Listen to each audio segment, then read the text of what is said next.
గురువుగారు ఇప్పుడు భార్యాభర్తలు ఉన్నారు పిల్లలతో. మరి వేరే అమ్మాయి వచ్చి భర్తను వశీకరణ చేసిందనుకోండి ఈ అబ్బాయిని. మరి తర్వాత భార్య అది తెలుసుకొని భార్య వశీకరణ చేస్తే అది పని చేస్తదంటారా? ముందు ఉండవలసిన వశీకరణ బంధనాన్ని ఎరగదీయాలి. ముందు ఎవరైతే అతన్ని వశపరుచుకొని ఉన్నారో, అతను ఎవరైతే ఆతలలో గుప్పట్లో ఉన్నాడో వాళ్ళ నుంచి ఇడిపించే విధంగా ముందు ఉండవలసిన సమస్యని తీర్చేసి ఇరుగుడు చేసి తర్వాత భార్య నుంచి మళ్ళీ భర్తకు ముడిసే విధంగా అలా చేసుకోవటం వల్ల మనిషి కుటుంబానికి బానిసైపోయి ఉంటాడు. అది ఉంచుకొని మళ్ళీ ఇంకొకటి ప్రయోగించి చేయటం వల్ల దాంట్లోనే ఇంకొక చికాకులు జరిగే అవకాశాలు ఉంటాయి. ఒకటికి రెండు అవుతాయి కదా, అటు ఉంటుంది ఇటు ఉంటుంది. అలా ఉండకోకుండా ముందు చెడుని తీసేసి మంచిగా వాళ్ళు కూడా కలుపుకుంటాం వల్ల ఆ కుటుంబంలో ఎలాంటి అవాంతరం అనేది లేకుండా ఆ మనిషి ఒక్కరికే లోపడి ఉంటాడు అన్నమాట. అసలు ఈ వశీకరణ చేయడం వల్ల ఇబ్బంది ఏం లేదంటారా? దీనివల్ల చెడే ఉండదు. వశీకరణ వల్ల ఎలాంటి ఆరోగ్య సమస్య గాని అవాంతరాలు గాని ఇబ్బందులు గాని ఉండవు. వాళ్ళ కుటుంబాలే నిలబడతాయి. అసలు భార్య గాని భర్త గాని వేరే పర్సన్ వచ్చి వశీకరణ చేశారని అసలు ఎలా గుర్తించాలంటారు? ఖచ్చితంగా మనకు అర్థమవుతుంది. వశీకరణకు గురైన మనిషి వశీకరణలలో 10 విధాలు.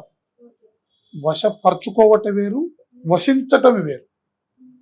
వశపరుచుకున్నది వేరుంటది. వశించటం అనేది మనిషిని మొత్తానికి మార్చేస్తుంది. ఆ మనిషి కళ మారిపోద్ది. ఎవరైతే వశీకరణ చేసుకొని బంధనం చేసుకొని ఉంటారో ఎక్కువ వాళ్ళ మీదనే ఆశపడుతూ ఉంటారు. గురుగారు ఇప్పుడు ఈ వశీకరణ వాళ్ళ స్వార్థం కోసం వాళ్ళ ప్రేమని చేరుకోవడం కోసం చేస్తారు. ఓకే, ఇది ఒక రకమైన పాపం అంటారా కాదండి? వాస్తవానికైతే తల్లి నిజాయితీగా ఉండవలసిన వాడికి ధర్మమే. నిజాయితీ తప్పి అన్యాయంగా తప్పుగా ఆశించి తప్పుగా చేసిన వాడికి అది పాపం. ఎందుకంటే ఇందాక నీకు ఫస్టే చెప్పాను, ఒక భార్య భర్తని సరి చేసుకోవచ్చు. తాను కుటుంబాన్ని తాను కాపాడుకోవటానికి అడ్డదారులు పోకోకుండా నిజాయితీగా భర్తను కాపాడుకోవటానికి చేయటంలో ధర్మం ఉంది. భార్య అడ్డదారులకు పోకుండా తప్పుదారులకు పోకుండా మన ఆధీనంలో ఉండాలని చేసుకోవటంలో ధర్మం ఉంది. ఒక ప్రియుడు ప్రేయసి గురించి కావాలి, నేనే చేసుకోవాలి, నా జీవితాన్ని ఆమె జీవితాన్ని ప్రశాంతంగా నడిపించుకోవాలి అనే దాంట్లో ధర్మం ఉంది. ఒక ప్రియురాలు అతన్నే చేసుకోవాలి, అతని నుంచి అన్ని రకాలుగా నా జీవితాన్ని సహజీవనం నడపాలి, 100 ఏళ్ల వరకు అతనితోనే నడిపించుకునే దాంట్లో ధర్మం ఉంది. అకాలమైన వాంఛల గురించి చేసే దాంట్లోనే పాపం. గురువుగారు అసలు ఈ వశీకరణ ఏ విధంగా చేస్తారు? మందుల ద్వారానా లేకపోతే ఏంటి?